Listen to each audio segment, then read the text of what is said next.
Once your private information is out there, it's going to stay there forever. There is no delete button for the internet, especially for the darknet side of it. Your data will be floating around before it gets to the hands of the right people to make you become a victim of a major cybercrime. Privacy is not just to ease paranoid conspiracy theorists, it's a right of everyone to protect yourself from abuse from the government, your employer, advertisers, your neighbors, criminals, or anyone else you want to stay away from. There is no counter-argument for privacy. Privacy means you have nothing to hide, therefore they have no reason to look. Equifax Breach is a proof why privacy matters. Once the government collects your data, once Facebook tracks you all over the internet, once Google sells your Gmail messages and Google searches to advertisers, once Apple knows everywhere you go, your private information is just as well open for anyone to do with it whatever they desire. It's not about you not worrying about this because you don't do anything wrong. You don't do anything wrong, therefore nobody has a reason to watch you. Nobody needs to be motivated against you to cause you damage. Once they have access to your social security number, your credit card data,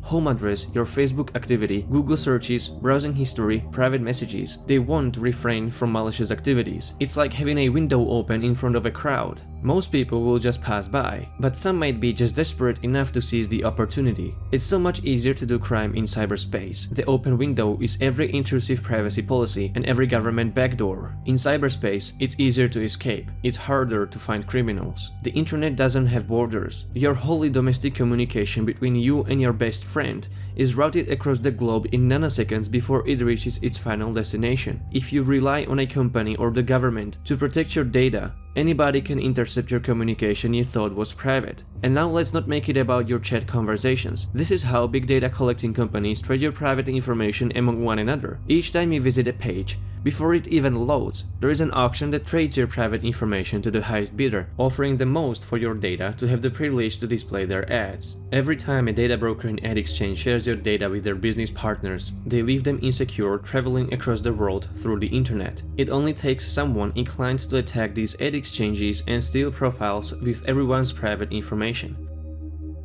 You are not asked for your consent. Everyone's data are collected, period. If not by Facebook, Google or Microsoft, your data are being collected by Axiom, Epsilon, Experian, Adobe, Oracle, or even Equifax, all of which are the marketing partners at some point of the marketing food chain. Facebook, Google and its partners even lobby against your right to choose to not have your private data used for manipulative advertising. Explain to me how what Equifax is doing is any different from what Google or Facebook are doing.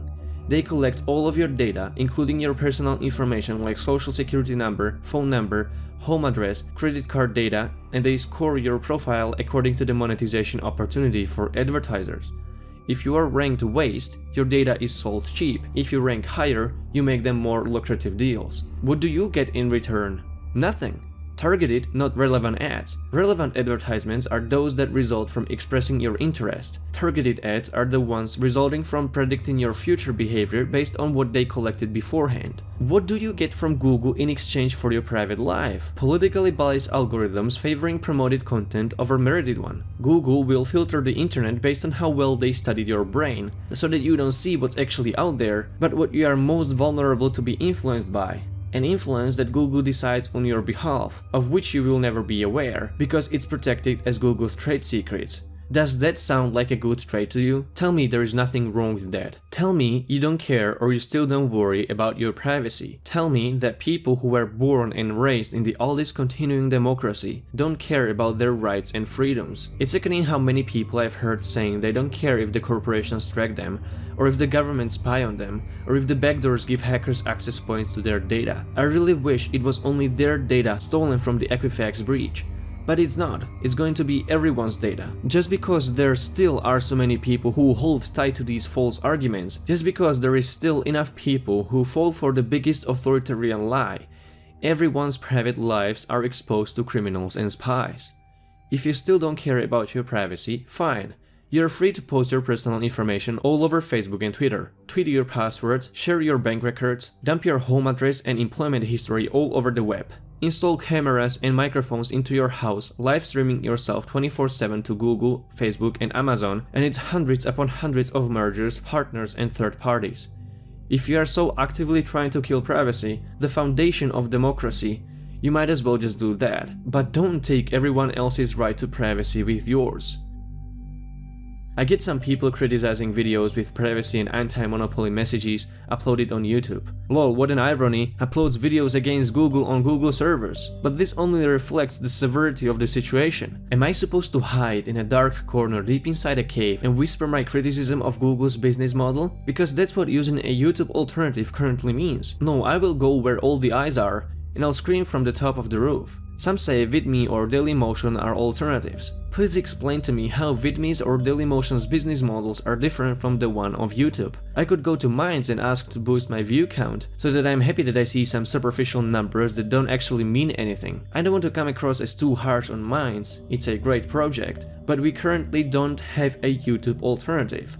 And it's partly because people seem to be okay with making Google billions of dollars by donating their private information through Gmail, Chrome and Google Search. I believe in market forces. I believe if enough people switch to Google search alternatives, encrypted email providers, and open source privacy-focused browsers, Google would soon realize they are losing ground of what makes the majority of their total annual revenue. Think about the implications this will have in the future. By giving Facebook access to your private information now, you're essentially giving someone access to your mind in the future. At some point in the future, we are going to develop a technology that will integrate into our brains and will be able to accurately read our thoughts. Modern neuroscience can already read brain quite precisely. All that's missing is a link between neural data from your brain and social media data from the internet. If anyone, it's going to be these multi-billion-dollar corporations that will get inside your brain first. And then it's going to be the government. And just like they can predict your behavior based on your activity on social media and browsing history, they'll be able to do that even more accurately with your thoughts. And it's just a matter of public relations before the first head of a law enforcement agency asks for permission to lock people up based on what politically correct artificial intelligence predicted. This is why privacy matters. Privacy matters now. By protecting your privacy today, you are protecting your privacy tomorrow. By standing up for your rights now, you are standing up for them in the future. We are defending privacy as a fundamental universal right. Privacy is for everybody equally. If you revoke it for someone, you revoke it for everyone else. Either everyone has privacy or no one has privacy. Equivalent to Equifax Breach will happen with all of your internet data Facebook and Google collected. Equifax is a case study how poorly companies treat your private information and maintain their security. They're almost never held responsible, because they just vaguely attribute the attack to state actors without any proof, rather than admitting they failed to protect your data. They know they'll get away with it, just like the big banks know they'll get away with predatory lending. The practices of Wall Street are spreading to Silicon Valley. This is another example how corporate America rigged the economy and democracy and ruined everything in the process. What do you think about my prediction? Am I the only one who makes connection between Equifax and Facebook and Google ad exchanges? Let me know in the comments. I respond to every comment I can find on my videos. I'm looking for more people who want to discuss online privacy and digital rights, so please do engage in leaving your feedback, likes and shares. It helps my videos rank better and they get suggested to more people thanks to you. If you are new to my channel, I welcome you to subscribe. I have more coverage of digital rights and tutorials on how to protect your rights coming up soon.